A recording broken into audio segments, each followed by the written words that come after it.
Can a woman's past sexual history determine that she consented to rape? Hi everyone, so I'm Ashani, a law student.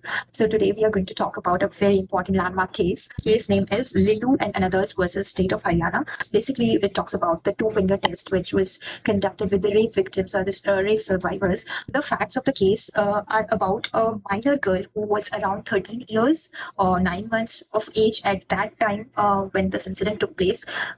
In this particular case, several accused were, convicted by the Haryana and Punjab High Court. Here, she was actually kidnapped, even raped after the kidnapping. Then the accused went to the Supreme Court and they argued that she willingly gave the consent for the sexual intercourse and she was having no injuries on her body.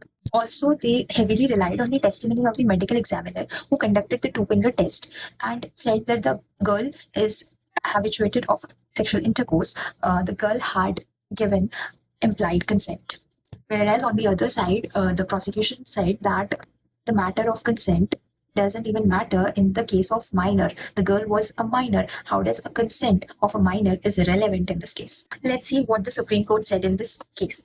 Supreme Court dismissed the appeal and upheld the conviction while rejecting the two-finger test and said that this two-finger test has no scientific basis. The Supreme Court in this case clearly said that the past sexual history of a rape victim is irrelevant to determine the consent in a rape prosecution.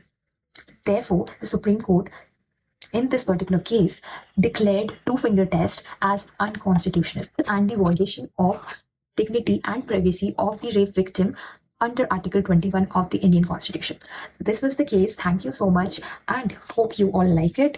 Namaste. Thank you so much.